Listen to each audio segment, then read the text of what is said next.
So our Shaw crocheting group, Quinlan Brown and Jane McGinnis, Marion Archibald, and Jackie White, all of whom are present today, have chosen to donate their shawls so that others might eat, the indigent elderly. And it seems particularly appropriate, doesn't it, on this slightly chilly day when you're all sitting too close to each other. This is not very Episcopalian, close to each other. So Dr. Lim, her parents began this organization how many years ago now? 30 years. 30 years ago. And they have gone on to the Peace of Christ, and Dr. Lim is continuing this work. So Dr. Lim, we'd like to present you with this check. Thank you very much. And then we're going to bless these shawls. Page 6 of your bulletin. Is this not the fast that I choose to share your bread with the hungry, and when you see the naked, to cover that one? Then shall your life break forth out of calm, and your knees shall strengthen up speedily. Bless these shawls, good and gracious God, in the name of the Father, and of the Son, and of the Holy Spirit, that they may warm the bodies and comfort the souls of those who find themselves clothed in their warmth. Honor the labor of Marion Archibald, Quinlan Brown, Jane McGinnis, and Jackie White, who have looked to the poor, that your light might shine. Make us ever mindful of the needs of others. We thank you for Dr. Lim, for Peggy Jones, for the hearts for God and for the poor, which abides so strongly in them. And we ask that we would be willing to place ourselves also in service to the poor among whom we are set, that Christ might be known and your name glorified. Amen. If you pour yourself out for the hungry and satisfy the desire of the afflicted, Then shall your light rise in the darkness, and your gloom be as the noonday. Thank you very much, Peggy. Peggy I serve with her on the board of Patronato, and it's good to know that Dr. Lim are honored by your presence. Thank you, Marion. And Jackie. And Jane. Hold up the phone. Quinlan is joining us by last week. We were trying, it was a fork. There she is, I hear her voice. Love you, Quinlan. Thank you. If you would return to your pews, we will return to the first page of the bulletin. And in the service music section, which is S, the front section of your hymnal, number 102, we will sing together the Trisagion. In the name of the Father, and of the Son, and of the Holy Spirit. Amen. Please be seated, and please squeeze together and warm up. Well, if we did not already know that character is destiny, that character is everything, that the kinds of people that others work to form us to be, and that we participate in that formation of character is all important. If we did not know that before, we see some interesting contrast presented to us in the person of Ahaz and the person of Joseph. In our readings from Isaiah, the Gospel of Matthew this day. Ahab was a fairly notorious and brutal ruler of Judah.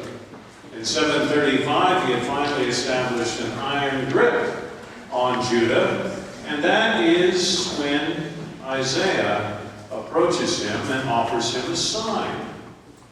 And Ahab exercises some false humility. He says, far be it from me to ask the Lord for a sign. I shall not ask such a thing from the Lord.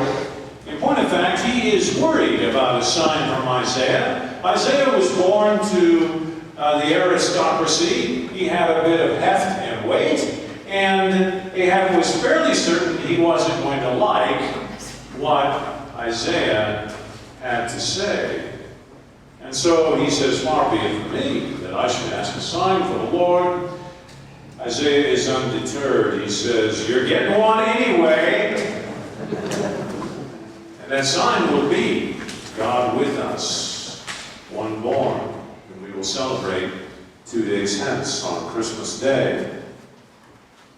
Ahab was quite happy to line the feather of his treasury and to maintain the status quo, because the way things were working pretty well for him.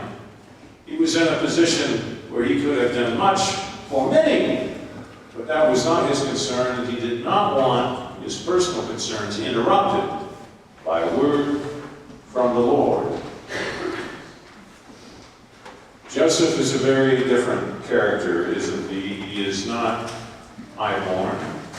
He is a carpenter. He is a peasant. He is, however, a decent man, and so when he finds that the woman to whom he is betrothed is with child, he determines to dismiss her quietly. Somebody after the 9 o'clock service said, "How do you dismiss somebody quietly and where to when you live in Nazareth?" Which is a good question. But that had been his intention, and then he goes to sleep. And Joseph, having an open heart and being a righteous man, is able to hear a sign, a word from the Lord in his dreams. Now, people placed more stock in dreams then than they do now. We tend to think of dreams as neurological house cleaning, as perhaps some nighttime bed farts. We don't place much stock in them, though sometimes I know that there are dreams that speak to me. My subconscious has something to say to me, and if I listen to my dreams, I learn a few things, and perhaps God does speak to us in our dreams. Certainly Joseph was open to that possibility. And so he in his dreams hears the angel say, "Do not fear. Do not fear. Take Mary to be your wife, for thou son of David, I am with you." And that is what this man does. Ahaz refuses a sign. Joseph seeks for one, and he takes an unlikely course in consequence. Ahaz has the possibility to help the downtrodden, and he doesn't avail himself of that possibility. Joseph listens, and he becomes a provider and a guardian for Emmanuel, God who is with us. What do you suppose Joseph was afraid of? He was, after all, a carpenter. Many of us know Jose Adriano, a local carpenter, and how important his workshop is to him. So Joseph may have feared that he was going to lose his workshop. Maybe he was embarrassed at the prospect of marrying a woman who was already with child, not his own. Perhaps he thought Focus on the Family was going to boycott his workshop, and he would not be remunerated as he had anticipated. There were many fears for Joseph, but he faced them down, and so he became a parent to hope. That is, I think, part of what is asked of us this Advent season. Such strange workings. Joseph must have thought God had asked him to take for wife this woman with the improbable story, to raise one that was not strictly speaking his own son, to do that day after day after day, to go to Bethlehem, leave his workshop, and then flee, a refugee, to Egypt, and then find his way, listening again to dreams and angels, back to Nazareth. Joseph, day after day, took a steady and difficult course on the basis of the slimmest of signs. One of the things that we know that Joseph gets to do is name the Holy Child. Mary doesn't do that, Joseph does. And Joseph does something very interesting. He names the child Jesus, which is not a Hebrew name. It's sort of like my father naming me Jorge as opposed to George. It wouldn't have fit the culture very well, the one I was born into. Juan is the Spanish name for John. Jesus is the Greek name, the Hellenized name for Joshua, God saves. So Joseph offers a sign in the naming of Jesus, that Jesus is one for all people, not only for the Hebrew people, but for all the tribes of the earth. Joseph himself initiates a sign. I remember asking a little boy in my last parish, just before the Christmas pageant, what part he was going to play, and he said, "Nothing! I wanted to be a wise man, but they made me Joseph, and he doesn't do anything." Maybe this is a sign for us, that those of us who don't feel like much of anything, we're living ordinary, unextraordinary lives, and we're not appearing very frequently in attention, or unspectacular, but beautiful. Maybe we are the folk who get to name the mystery, who get to name the movement of God with us, Emmanuel, day by day. Politicians aren't the best ones to do that.